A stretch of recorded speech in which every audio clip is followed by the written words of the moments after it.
Water. Thank God for water.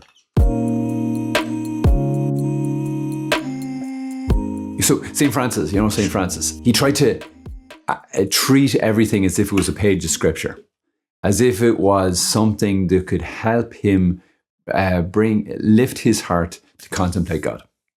That he would be able to see in almost everything something of the truth of God, the gospel, the kingdom.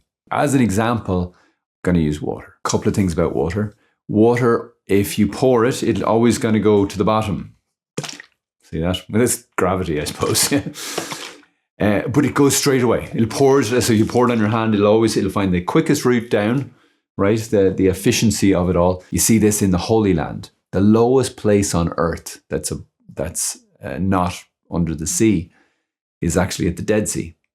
That's why it's impossible, because it's way below sea level, so it's impossible for a river to flow out of it. That's why it's just so full of minerals and so dead of animal life and all that. This whole thing so this water, including the Jordan River, flows down into this place, and then it just sits there, and all it can do is evaporate eventually. So why would that be like God? Well, Jesus, we see in the Incarnation that he comes from the highest place, heaven, and he flows to the lowest place. And kind of one cool little thing, that I believe the River Jordan starts at the Mount Hermon, which is the highest mountain in the Middle East. So it's kind of cool. It goes from, if you were in that area years ago, like, this is the biggest mountain in the world. I didn't know of any other big mountain this size. So this river flows from this highest one down to the lowest place, literally the lowest place on earth. It's kind of amazing. So it's this image of going from the highest to the lowest. It's actually kind of in scripture. In one of the Psalms talks about this, from the mountain of Hermon to the hill of Mizar, which is one of the smallest mountains there. And it mentions the Jordan, this descending. And in fact, the word Jordan, the name Jordan, means descending. And it's an image of the Incarnation, that God, who is in the highest of heavens, took on flesh and descended. And not just to become human, but to take on the worst of humanity, take on our sins. And then we believe in the creed that he descended into hell, that he descended to the very, very depths below, please God, what any of us will descend to. So this image of Jesus being almost like poured out of heaven, like this fountain, this waterfall, and going all the way, and as water does, finding the lowest place. And this is what God always does. He doesn't find us at our best. He always seeks us out where we most need him, at our lowest and at our worst. He meets us there. He loves us there, and he frees us there. Another reason why water is, you could say, is humble, is whatever you pour it into, it takes the shape of that thing. So you turn on your tap and you have a funny looking glass. It will take the shape of that glass. And any liquid does this, right? You put it into a jug, you pour it out on the ground, and it takes the shape of the ground. Now in Philippians 2, we read this beautiful hymn about our Lord. And it says, though he was in the form of God, you could say the shape. Though he was in the form of God, he did not deem equality with God something to be grasped. But he emptied himself, kenosis, he poured himself out. He emptied himself and took the form of a slave. And he became humbler yet, became obedient even unto death on a cross. So it's this image of, he was just divine. And he united to himself another form, another nature. He became fully human while still remaining fully divine. And so it's like he poured himself into our humanity, and he walked among us as true God and true man. And this is an unspeakably humble thing. I heard one comparison saying, if you as a human could somehow or other become a worm, we would not have descended nearly as far as Christ did when he took on our humanity. This is the most extraordinary thing. And this is what we see in this beautiful image of water. It pours itself out and it takes it.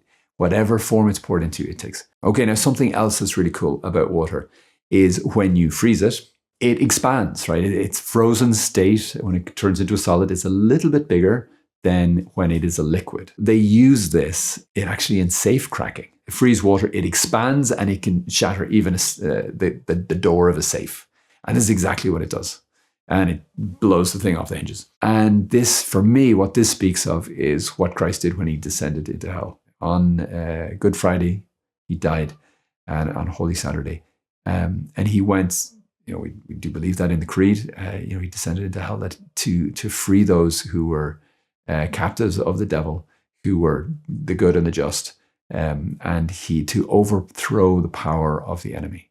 He had to defeat death, sin, and hell. And one of the images that's used even in Scripture is that he would break the gates of bronze and he would shatter the iron door. That's from the prophet Isaiah. That this image of this power to shatter and break gates. I love to think of this, Jesus, again, like water being poured into like this unbreakable door on the safe of hell.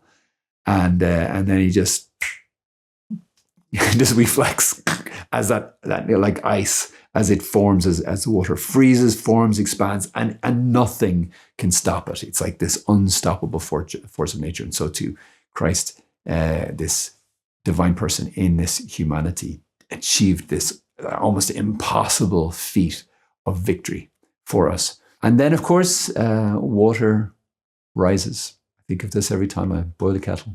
I could do. Don't always think of it, but as water boils, it turns obviously into a gas, and the gas will always rise, and it ascends. And for this, obviously, we can think of the resurrection. That Jesus didn't just suffer for us. He didn't just become man for us and pour himself out in humility that way. He didn't just descend into hell and win its victory over hell, death, and sin. He brought the fullness of victory by rising from the dead, so that we too wouldn't just have our sins forgiven, but that we might with him ascend even to the heights of heaven, to truly be the sons and daughters of God, to live in the same victory that he lives in. Okay, so all of this image is contained. This is just my little thoughts, my little contemplations on water. Why would we care? It says in Colossians 3, if then you've been raised with Christ, seek the things that are above where Christ is seated at the right hand of God. Set your minds on things that are above, not on things that are on earth. So our goal, what St. Paul encourages us to do, and elsewhere it talks about this all the time, to set our mind on the things of the Spirit, on the things of heaven. The word here, it says the things that are above. There's a sense, that word in Greek, it has a sense of like movement. It's not just, the things that are up and stationary, but the things that actually are ascending or going up. So too, we should be thinking, what are the things that can, like an elevator, can draw us up? And St Francis of Assisi would say everything can do this. Not just holy books, not just the Bible or the Catechism. Everything we can use as something to contemplate. He would think of lambs, and he would think of Jesus being the Lamb of God. He would see birds and think of the Holy Spirit. He was constantly doing this so that everything would lead him upwards. Everything would speak to him of God. So there you go.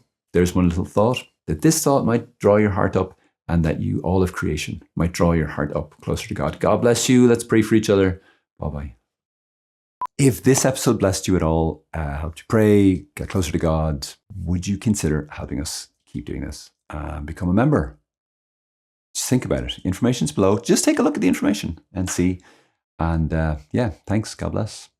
Bye. Second goodbye. Bye for real this time. No, seriously. No, you first. No, you first. I'm not hanging up. That's it. I'm just going to stay here. Actually, I'm not. Bye.